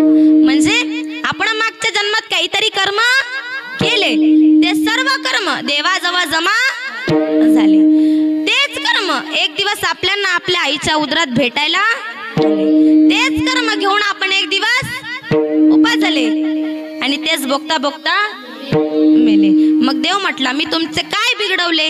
देव म्हटला याचा आणि माझा संबंध, तू जसे कर्म केले तुला त्याच्या फळाची प्राप्ती झाली. जगी जीवनाचे सार घ्यावे जाणून सत्वर, जगी जीवनाचे सार घ्यावे जाणून सत्वर, जैसे जाते कर्म तैसे फळ देतो हे ईश्वर, जैसे जाते कर्म तैसे फळ कर्मा तैसे फळ देतो ईश्वर जैसे राज कर्मा तैसे फळ देतो ईश्वर क्षणिक सुखासाठी आपुल्या कुणी होई नीती भ्रष्ट कुणी त्यागी जीवन आपले दुःख जगी करण्या नष्ट देह करी जय जयकारा देह करी जय जयकारा आत्मा भोगितो नंतर तैसे जाते कर्मा तैसे फळ देतो रे ईश्वर जैसे जाते कर्मा तैसे फळ देतो रे ईश्वर जैसे जाते कर्मा तैसे फळ देतो जाते कर्मा तैसे फळ देतो रे ईश्वर एकदा टाइम साठी टाळ्या होऊन जाऊ द्या. मन नाही भरलं, जोरात वाजवा जरा. अहो अंतःकरण उदार असू द्या, वाजवा, अंतःकरण उदार असू द्या. तर जसं कर्म असणार आहे तशा फळाची आपल्याला प्राप्ती होणार आहे. थोडक्यात सार काय तर एवढी जीवन जन्माला येण्याची प्रक्रिया एवढी अवघड आहे तरी सुद्धा तुकोबाराय म्हणतात देवा मला हरिदासांच्या घरी जन्माला दे. तुकोबाराय म्हणतात देवा मला जन्माला घाल. बरं मग जन्माला घालण्याकरिता काहीतरी संस्कार आहेत, काहीतरी विधी सोहळे आहेत, बरोबर आहे. आपण जर शास्त्रांचा विचार केला तर 4 वर्ण आहेत आपल्याकडे. त्या 4 वर्णातून आपण त्या एका वर्णामध्ये जन्माला येत असतो. ब्राह्मण, क्षत्रिय, वैश्य आणि शूद्र हे 4 वर्ण आहेत. किंवा 4 आश्रमातून जन्माला आल्याबरोबर 4 आश्रमांचा पुढे स्वीकार करावा लागतो. ते म्हणजे ब्रह्मचारी आश्रम, गृहस्थ आश्रम, वानप्रस्थ आणि संन्यास आश्रम. आता संन्यास म्हणजे खालून सुरुवात करू म्हणजे अगदी आपलं बरोबर येईल. ऐका, संन्यास आश्रम. तर या संन्यासाची 4 पद्धतीची भाषा आहे. शुकाचार्यांनी 4 पद्धतीचे आश्रम 4 पद्धतीचे संन्यासी सांगितले आहे. पहिला म्हणजे कुटीचक संन्यासी, दुसरा म्हणजे स्वज्ञानात्मक संन्यासी, तिसरा म्हणजे विदेहमुक्त संन्यासी आणि चौथा म्हणजे जीवनमुक्त संन्यासी. ही 4ही संन्यासी शुकाचार्यांनी सांगितले. हे 4 संन्यासी शुकाचार्य म्हणतात. शुकाचार्य म्हणतात त्यांचं एक गोड वाक्य आहे, अगदी हृदयस्पर्शी आहे. कलियुगाचे चालते बोलते शुकाचार्य म्हणजे परमपूजनीय डोंगरोजी महाराज म्हणायचे, कोई वस्त्र से सन्यासी होता है तो कोई वृत्ती से सन्यासी होता है. जीवाचे कान करून ऐका मायबाप. कोई वस्त्र से सन्यासी होता है तो कोई वृत्ति से सन्यासी होता है, मगर श्रेष्ठ वही है जो वृत्ति से सन्यास लेता है ना कि वस्त्र से. ऐका, तर वृत्ती माणसाची निर्मळ असावी. माणूस म्हणजे वस्त्र म्हणजे बगवे कपडे घालणं, कपाळाला गंध लावणं, गळ्यामध्ये माळा घालणं, सेवक चेले ठेवणं, गडमठ बांधून राहणं याला संन्यासी म्हणत नाही. ज्याचं अंतकरण निर्मळ आहे. भगवान परमात्मा म्हणतात नेसनित्य संन्यासी यो न द्वेष्टी न कांक्षती निर्द्वंद्व ही महाबायो सुखम बद्धात प्रमुच्यते. मौली ज्ञानोबा म्हणतात की मी माझे नि आठवण विसरले जयाचे अंतकरण पार्था तोची संन्यासी जाणं निरंतर. ज्याची वृत्ती अंतकरण म्हणजे ऐका बरं, आता मी आणि माझेपणा गेलाय हा संन्यासी नाही. ही माऊली ज्ञानोबारायांची भाषा आहे. पुराणांचेच उदाहरण देते. ही माऊली ज्ञानोबारायांची भाषा आहे. माझा मी आणि माझेपणा जाणं याचा ज्याला विसर पडलाय तो खरा संन्यासी आहे. विसरले जयाचे अंतकरण, अंतकरणात विसर पडलाय की माझा मी आणि माझेपणा केव्हाच गेलाय, हा खरा संन्यासी आहे. हा खरा संन्यासी आहे. हे 4ही संन्यासी म्हणजे आपण जे पाहिले कुटीचक, स्वदेह, विदेहमुक्त, जीवनमुक्त आणि जे आपण स्वज्ञानात्मक संन्यासी पाहिले, हे 4ही संन्यासांचं नाथराय फार गोड वर्णन करतात. शुक याज्ञवल्क शुक याज्ञवल्क दत्त कपिल मुनी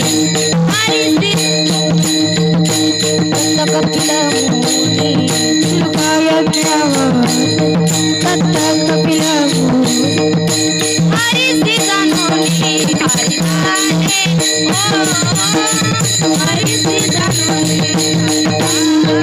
ओ हरिसी जानोनी हरिदाने ओ हरिसी जानोनी हरिदाने.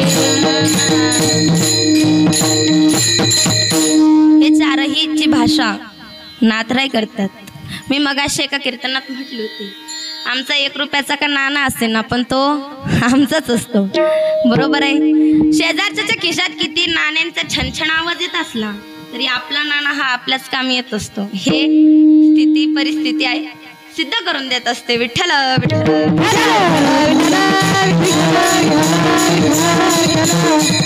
म्हणजे शेजारच्याचा आवाज किती गोड असला आणि आपला किती भेसाडा असला तरी तो आपलाच कामाचा असतो. विठ्ठल विठ्ठल.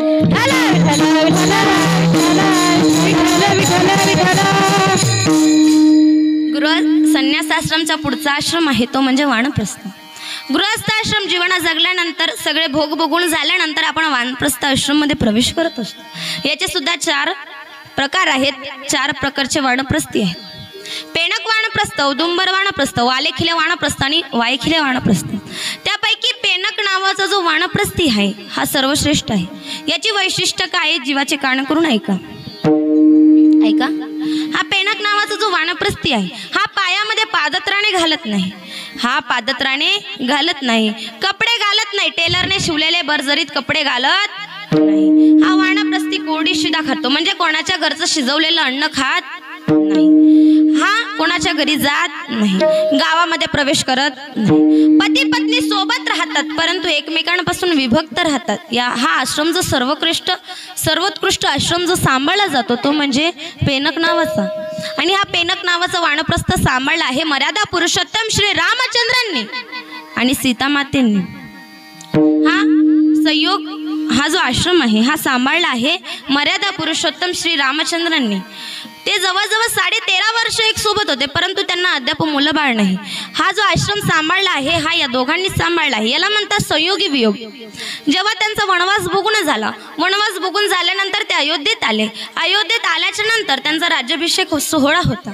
सगळी अयोध्या नगरी सगळं अजनाभ वर्ष तिथे उपस्थित होतं परंतु तिथे त्यांना फक्त तरुण आणि म्हातारी दिसली. मग तेव्हा त्यांनी भरताला प्रश्न विचारला, बरं या राज्याभिषेकाला सगळे आहेत परंतु लहान बालक नाही. आता हा जो संवाद आहे हा वाल्मिकी रामायणातला आहे. विस्तृत चिंतन केलं तिथे पाहायला मिळतं. ते म्हटले की मला इथं सगळे दिसत आहेत परंतु लहान बालक दिसत नाही. तेव्हा भरत म्हणतात, प्रभू जेव्हा तुम्ही 14 वर्ष वनवासाला गेले ना तेव्हा संपूर्ण अयोध्येने तप केलं. हा तपाचा परिणाम आहे म्हणून आज अयोध्यातला आज वनवासातला देव पुन्हा घरी आहे. हे तपाचं सामर्थ्य आहे. आता जागर करायचं आहे तो तपाच्या सामर्थ्यासाठी करायचं आहे. हे तपाचं सामर्थ्य आहे मायबाप. जेव्हा त्यांना वनवास झाला, वनवास झाल्याच्या नंतर ते वनवासाचा त्यांचा प्रथम दिवस होता. प्रथम दिवशी ते निघाले. त्यांना वाटेत वनदेवी भेटल्या. वनदेवी म्हटल्या, प्रभू ऐका ना प्रभू मी तुमची काय सेवा करू. तेव्हा वनदेवी असं म्हटल्यानंतर प्रभू म्हटले की तुला काहीच करायचं नाही. मी ज्या रस्त्याने चाललो आहे ना त्या रस्त्यावरचे काटे तेवढे स्वच्छ करू. ती म्हटली चालतंय प्रभू परंतु तुमचा मार्ग मला सांगा जेणेकरून मी काटे स्वच्छ करेल. ते म्हटले तुला माझ्या पुढचे नाही तर तुला माझ्या मागचे काटे स्वच्छ करायचे. आता त्यांना प्रश्न पडला की असं का म्हटले असतील. तेव्हा ते म्हणतात मी ते संघर्ष करण्याकरिता आलोय. माझं जीवन हे संयमातून संघर्ष आहे. हा माझा आदर्श आहे. I have come on struggle. मी ते संघर्ष करण्याकरिता आलो आहे. ही माझी आयडियोलॉजी आहे. ही माझी आयडियोलॉजी आहे. हा माझा आदर्श आहे. हे त्यांनी त्यांच्या चरित्रातून पदोपदी सिद्ध केलं. ते म्हटले वनदेवी म्हटलं चालेल प्रभू परंतु कारण काहीतरी असावं. तेव्हा म्हणतात माझ्या मागे माझा लहान भाऊ भरत येणार आहे. त्याच्याबरोबर संपूर्ण अयोध्या येणार आहे. मग म्हणून तुला हे काटे स्वच्छ करायचे. असं म्हटल्यानंतर त्या म्हटल्या प्रभू बरोबर आहे तुमचं परंतु तुमचा लहान भाऊ भरत इतका नाजूक आहे एवढा कमजोर आहे की त्याला हे काटे सुद्धा सहन होणार नाही. असं म्हटल्यानंतर त्या म्हटल्या माझा लहान भाऊ माझ्यापेक्षाही बलवंतर आहे. माझा लहान भाऊ माझ्यापेक्षाही बलवंतर आहे परंतु त्याचं अंतकरण इतकं द्रवित होईल की मी ह्या काट्यांच्या रस्त्यावरून चालून आलो आहे. म्हणजे आता वास्तविक सांगायला झालं तर भरताची आई म्हणजे कैकेयी माता. या कैकेयी मातेने रामाला 14 वर्षाचा वनवास दिला. आता जर सावत्र भाऊ असतील तर पाहिलं आहे ते वैर किती डेंजर असतं. आता मी विस्तृत वर्णन नाही सांगू शकत कारण तुम्हाला ज्ञात आहे. तर हे दोघं भावांमध्ये इतकं प्रेम आहे यावरून सिद्ध होत असतं की त्यांचं अंतकरण किती उदार आहे, किती विशाल आहे. तुमच्या आमच्यासारखं संकुचित नाही महाराज त्यांचं अंतकरण. तुमचं आमचं अंतकरण असं आहे, जर एखाद्या दगडावर माठ फोडला त्या माठाच्या कशा ठिकऱ्या ठिकऱ्या उडतात ना, तसं आपलं अंतकरण आहे. माऊली म्हणतात का पाषाणाच्या माता हंडी फुटली जीवी पाहता, जीवी तैसे सर्वता फुटके झाले. हे तुमचं आमचं अंतकरण आहे. माऊली म्हणतात माझं अंतकरण सांगतो मी, विश्वाची माझे घर ऐसी मती जायची स्थिर, किंबहुना चराचर आपण जहाला. हे आमचं अंतकरण आहे. हे संत महात्म्यांचं अंतकरण आहे. तुमच्या आमच्या ठिकाणी फक्त धनदारा पुत्र हेच माझं कुटुंब. म्हणजे आपण चार चौकटींमध्ये स्वतःचं विश्व पाहत असतो.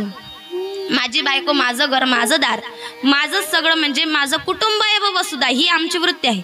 परंतु महाभारतकार सांगतात अयम निज परविती गणना लघुचेतसाम उदार चरिता नाम तु वसुधैव कुटुंबकम. आमच्या ठिकाणी ज्यांचं अंतकरण उदार आहे त्यांच्या ठिकाणी कुटुंब ही वसुधा आहे. वसुधैव कुटुंबकम ही त्यांची वृत्ती आहे. ही संत महात्म्यांची वृत्ती आहे. त्यांचं अंतकरण एवढं विशाल आहे. हे रामाच्या चरित्रातून आपल्याला आढळून येतं. विठ्ठल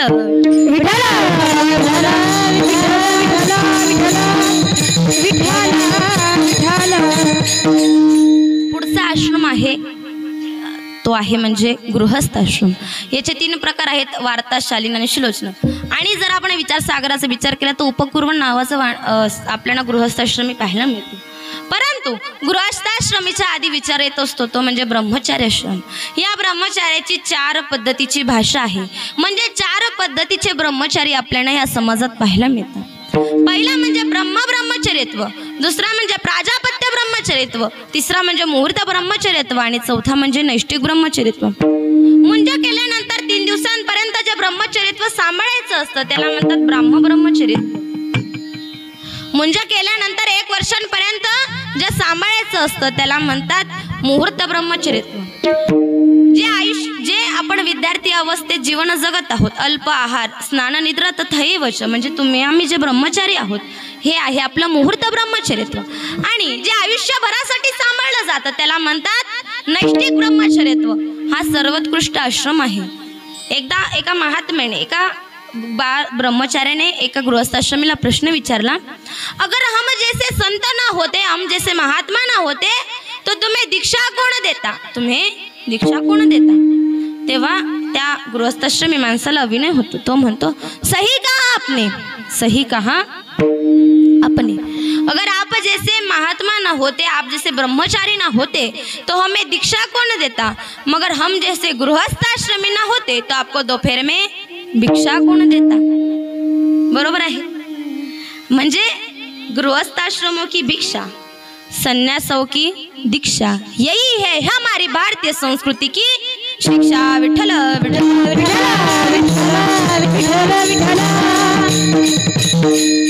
बोटाला बोट पकडून चालणारी तुमची आमची संस्कृती आहे. आळंदीसारख्या क्षेत्राचा विचार केला तर आज आपण मधुकरी मागून जीवन जगतो, म्हणजे ती शिदा आपण ग्रहण करतो.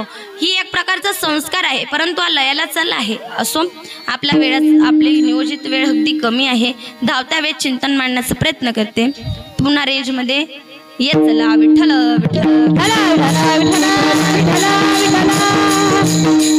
तर आपला मुद्दा काय होता, तर आपण पांथस्थ या नात्याने जीवन जगत असताना, गृहस्थाश्रमी जीवन जगत असताना आपल्यावर काहीतरी जबाबदारी आहे. काय जबाबदारी आहे, तर आपण ह्या समाजामध्ये जवळजवळ 70 ते 80 वर्ष राहणार आहोत. मग आपण कसं जीवन जगायला पाहिजे. बरं, आता हे थोडं खोलीत सांगताय का, म्हणजे तुमचं लवकर लक्षात येईल. तर काय आपण जीवन जगत असताना कसं जीवन जगावं. तुम्ही शेतकरी आहात, मी शेतकरी आहे. शेतात पीक टाकल्यानंतर ते पीक किती दिवसानंतर येतं, बोलत चला. मुख्य आहेत का तुम्ही, काय जमिनी विकल्या तुम्ही, बोलत चला. किती दिवसात येतं, बरोबर आहे तुमचं. आता तुम्ही फास्ट फॉरवर्ड टेक्नॉलॉजीमध्ये जीवन जगता. 2 महिन्यात येणं स्वाभाविक आहे. जर आज सफरचंद कच्चा असेल, रात्री त्याला इंजेक्शन दिलं तर उद्या लाल होतो. ही टेक्नॉलॉजीची किमया आहे. ही टेक्नॉलॉजी फास्ट फॉरवर्ड आहे. परंतु आता आपण आपल्याकडे नाही अवगत एवढी, परंतु आपल्या भारताचा विचार केला, त्यापैकी आपण आपल्या ग्रामीण भागाचा विचार केला तर जवळजवळ 4 महिने लागतात. मोठं पीक असेल तर 1 वर्ष सुद्धा लागतो. आणि यदा कदाचित जर पीक नसलं, यदा कदाचित पीक सडलं कुजलं तर आपण काय करतो, नांगरून काढतो, वखरून काढतो आणि म्हणतो या वर्षी नाही, निदान पुढच्या वर्षी तरी चांगलं येईल. परंतु आपण या शरीर नावाच्या शेतीचा कधी विचार केलाय का. आता मुळात आपल्याला विचार करायलाच करायला सुद्धा वेळ नाही, विचार करायला वेळ अजिबात नाही. आम्ही 9वीत असताना एक कविता होती, सरोजिनी नायडूंची एक कविता होती. त्या कवितेमध्ये एका लहान बालकाचं मत असं मांडतात की तो लहान मुलगा म्हणतो, मी जेव्हा सकाळी उठतो तेव्हा मी उठायच्या आधी माझे वडील कामाला निघून जाता, ऑफिसला निघून जाता. मी जेव्हा रात्री झोपून जातो तेव्हा माझे वडील कामावरून येतात. म्हणजे रोजचा असाच नित्यक्रम आहे. आमच्या दोघांची गाठ भेट सुद्धा होत नाही. ही दुर्दैव आहे. पहिला मुद्दा, लोकांनी स्वतःला या 4 चौकटींमध्ये बांधून घेतला आहे आणि त्यात आता संवाद सुद्धा खुंटत चालले आहे. खुंटत चालले आहेत. हा माणुसकीतला संवाद खुंटत चालला आहे. हे माणुसकीतलं नातं. विचार केला तर आई काय करते, सकाळची कामं उरकून घेते, सोफ्याच्या समोर टीव्ही लावलेला असतो, टीव्ही समोर जाऊन बसते, रिमोट हातात असतो, बाजूला पॉपकॉर्नचं कटोरा असतं, पॉपकॉर्न खाते, दिवसभर टीव्ही पाहते. मुलगा शाळेतून घरी येतो, जेवण करतो आणि त्याच्या रूम मध्ये जातो. लॅपटॉप, व्हिडिओ गेम तो त्याच्या लाईफ मध्ये बिझी असतो. मुलगी शाळा कॉलेज मधून घरी येते, जेवण करते आणि ती सुद्धा लॅपटॉप, क्लास या गोष्टींमध्ये बिझी असते. वडील दिवसभर कामाला असतात. म्हणजे माणुसकीमध्ये आता हा संवाद खुंटत चाललाय. ही संस्कृती आता लयाला चालली आहे. ही संस्कृती जर जतन करायचं असेल तर त्याकरिता आपल्याकडे काय असायला हवं, माणुसकीचं नातच असायला हवं. विठ्ठल विठ्ठल विठ्ठल विठ्ठल विठ्ठल.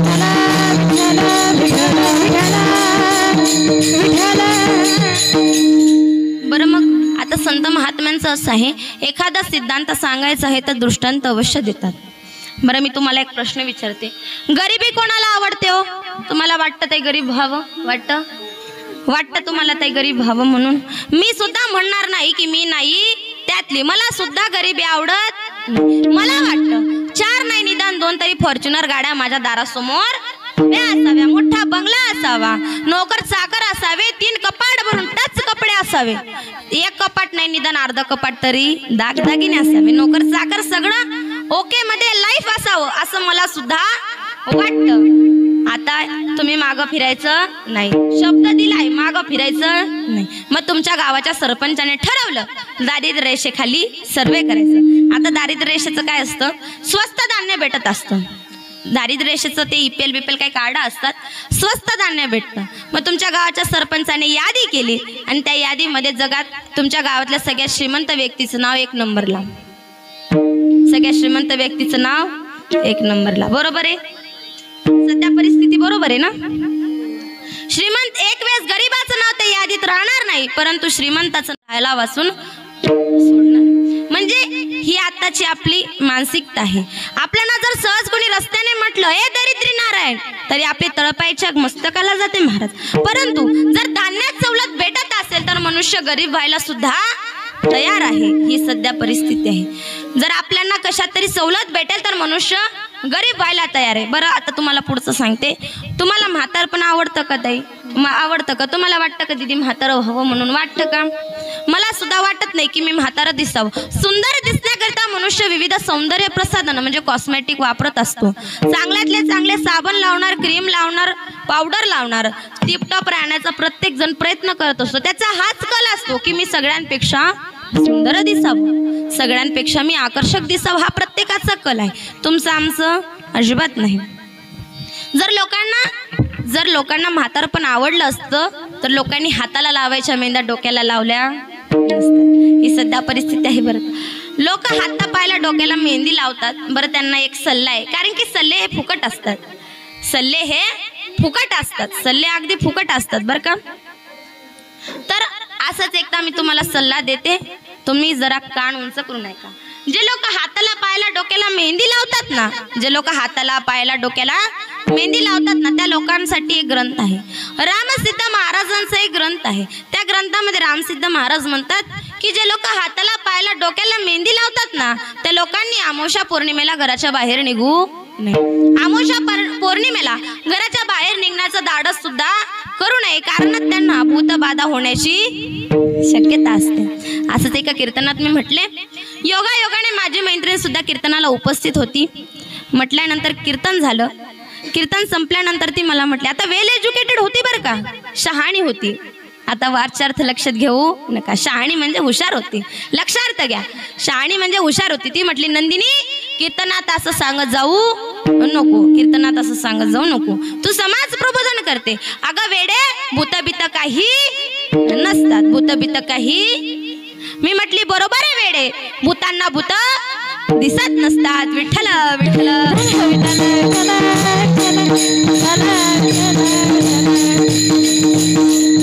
म्हणजे ही आपली आता अगदी गमतीचा भाग सोडा, परंतु म्हातार कोणाला आवडत नाही. आपल्यांना तिकिटात सवलत भेटत असेल तर मनुष्य म्हातारा व्हायला तयार आहे. ही सत्य परिस्थिती आहे. आपलं वय वर्ष काय आहे तर 45 आहे आणि 45 वय असताना आपल्याकडे 65 वर्षाचे मतदान कार्ड आहेत, आधार कार्ड आहेत. ही आपली सध्याची परिस्थिती आहे. म्हणजे आपल्याला तिकिटात सवलत भेटत असेल तर मनुष्य म्हातारा व्हायला सुद्धा तयार आहे, म्हातारा व्हायला सुद्धा तयार आहे. आणि त्याच तिकिटावर आपण आळंदी पंढरपूरच्या वाऱ्या करतो, तिकिटावर आळंदी पंढरपूरच्या वाऱ्या करतो. इंद्रायणीला 4 वाजता स्नान करतो आणि 4:30ला काकडा सुरू करतो. न सांगता तुम्हा कोळ येते अंतर, विश्वी विश्वंभर परिहार चिन्ह लगे. आता मला प्रश्न पडतो, मुळात देवाचीच दया येते की देव म्हणत असेल बाबा मला तुझं सगळं करतं, परंतु तू पहिले तुझं डुप्लिकेट कार्ड आधी बंद कर. मला माहित आहे तू हा पेस, मला माहित आहे तू हा पेस, परंतु निदान तिकीट तर फुल काढच. तुम्ही रेंज मध्ये नाहीत का झोपलात. विठ्ठल विठ्ठल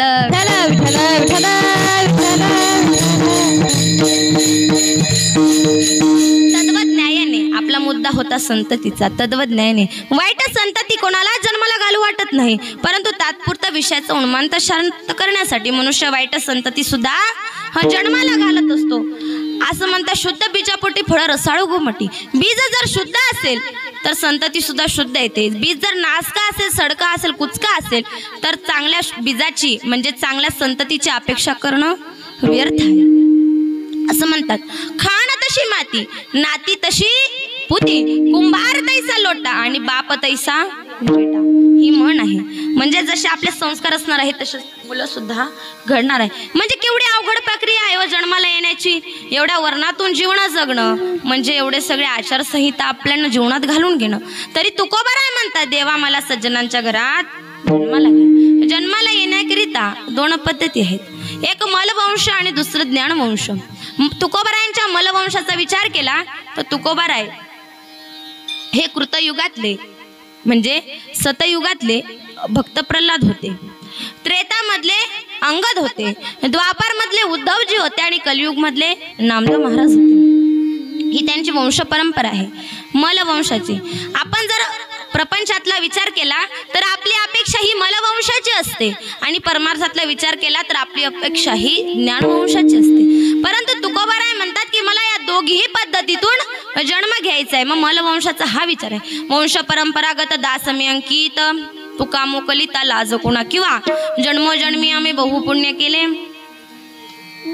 तर अशी आपली ही त्यांची मलवंशाची आहे. ज्ञानवंशाचा विचार केला वाल्मिकी रामायणानंतर ही वाल्मिकी रामायण निर्मिती झाली. त्यानंतर नामदेव महाराजांना वाटलं की मी सुद्धा शतकोटी अभंग तयार करावे, मी सुद्धा शतकोटी अभंग तयार करावे, म्हणून त्यांनी 96 कोटी अभंग निर्मिती केली. उर्वरित 4 कोटी जे अभंग राहिले, परंतु काही कालामुळे काही कार्यव्याप्तीमुळे ते अभंग निर्मिती झाली नाही, त्या अभंगांची निर्मिती झाली नाही. ते अभंग निर्मिती करण्यासाठी त्यांनी तुकोबारायांना स्वप्नामध्ये सांगितलं की तुम्ही कवित्व करा, कवित्व करा, परंतु बोलू व्यर्थ नका, कवित्व करा. तर त्यांनी कवित्व केले. किती केले महाराज? 4 कोटी अभंग केले. त्यापैकी एकच गाथा आज आपल्याला सापडला आहे. ही आपली सध्या परिस्थिती आहे. शोकांतिका आहे की एवढा मोठा ज्ञानाचा भंडार असणारं आज आपल्याकडे हे ज्ञान लुप्त होत चाललंय. ही आपली विठ्ठल विठ्ठल विठ्ठल विठ्ठल विठ्ठल तर तुकोबारायांची ही मलवंशाची ज्ञानवंशांची परंपरा आहे. महाराज तरी तुकोबाराय म्हणतात देवा जर तुला काही द्यायचं असेल ना तर मला हेच दे. हे अभंगाच्या प्रथम चरणात सांगतात. हरिदासाची घरी हरिदासाची घरी हरिदासाची घरी हरिदासाची घरी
घरी मज उपजवे जन्मांतरी.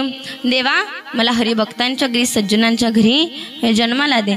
पहिला मुद्दा म्हणजे काहीतरी मी तुझ्याकडे आधी काहीच मागत नाही. न लागे तुझी दसोडी, मला तुझी दसोडी सुद्धा लागत नाही. कारण आमची रीत आहे, आमच्या वडिलांची मिरासिगा देवा तुझी चरण सेवा साधावया.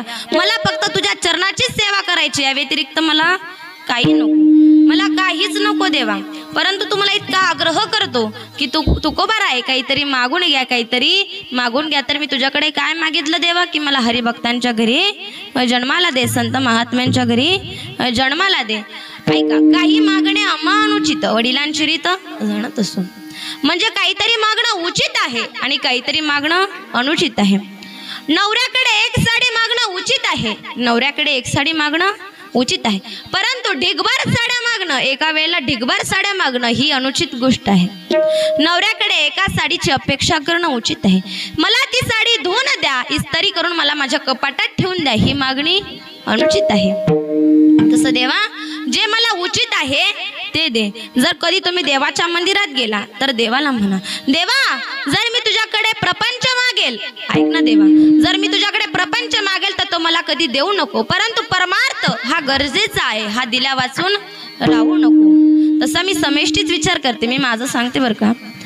जर देवाच्या मंदिरात गेला तर देवाला म्हणा, देवा ऐक ना देवा, सगळ्यांचं भलं कर, सगळ्यांचं भलं कर, पण सुरुवात माझ्यापासून कर. विठ्ठल विठ्ठल.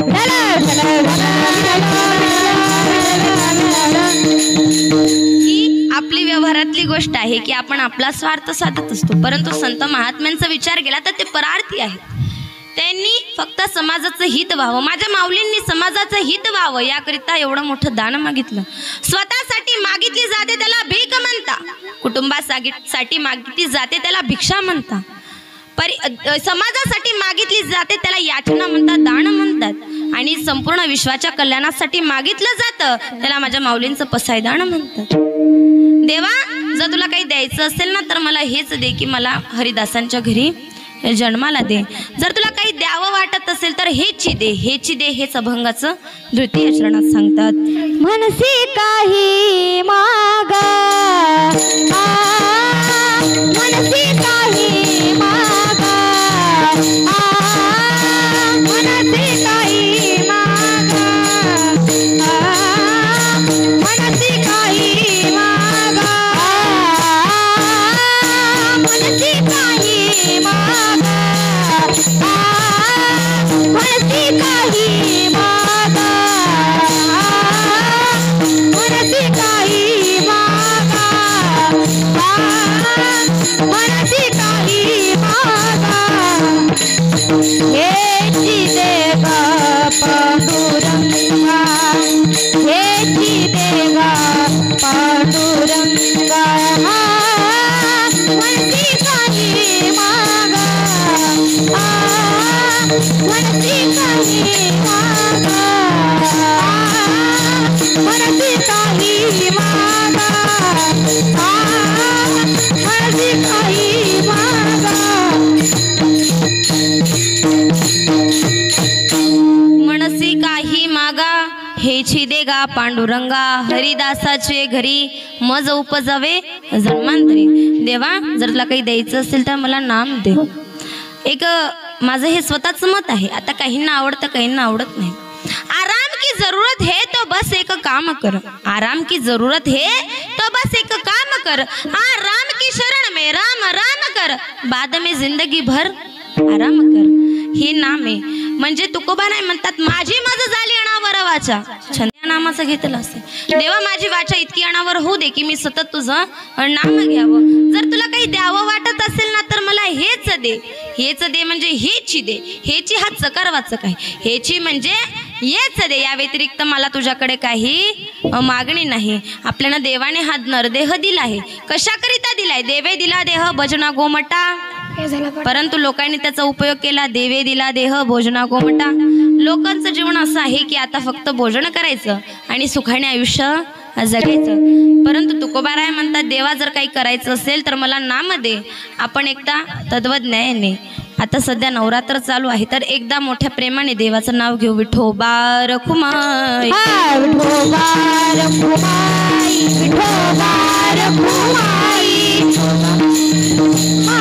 विठोबा रखुमाई, विठोबा रखुमाई,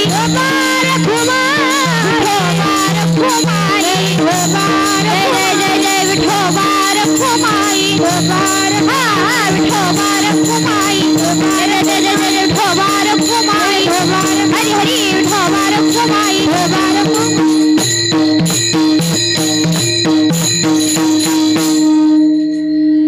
तर असो, झालेली सेवा माझ्या भगवान परमात्म्याच्या चरणी अर्पण करते. ऐका, बोलण्याच्या ओघाओघात जर काही अपशब्द निघाले असतील तर ते मी माझ्या वाणीचे दोष समजते, ते मी माझ्या वाणीचे दोष समजते. जे काही चांगलं आहे ते गुरुवर्यांचे आशीर्वाद आहे, माऊली ज्ञानोबारायांची कृपा आहे. जर काही चांगलं श्रवण करता आलं तर मनुष्याने जीवनामध्ये तेवढं ज्ञान अर्जित करण्याचा प्रयत्न करा, चांगलं श्रवण करण्याचा प्रयत्न केला. आपण सध्या चालू आहे नवरात्र कीर्तन महोत्सव. आपण 3 दिवस विरतपणे कीर्तन श्रवण करत आहात. आज हे 4थं पुष्प माझ्याकडे गुंफण्याकरिता आलं.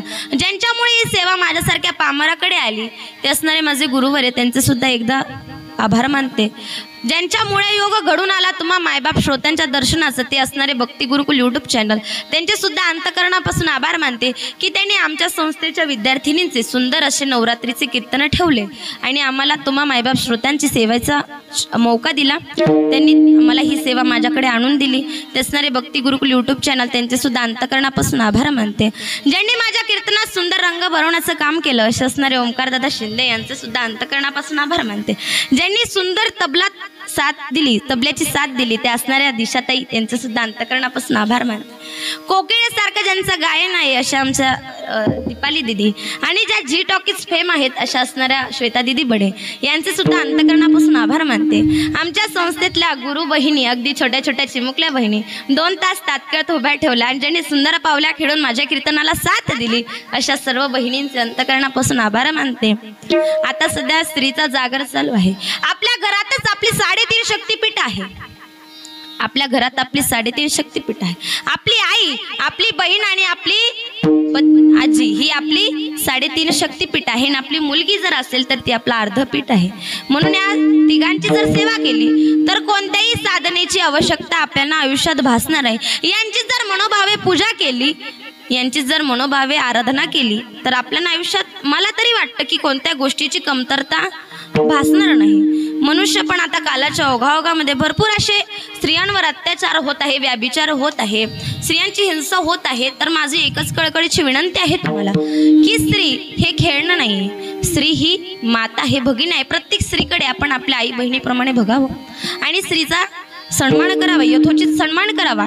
आपल्या शेजारची किंवा आपल्या गल्लीतली जर स्त्री असेल तिला जर आपण चांगली वागणूक दिली तर आपली नवरात्र साजरा झाल्यासारखं होईल.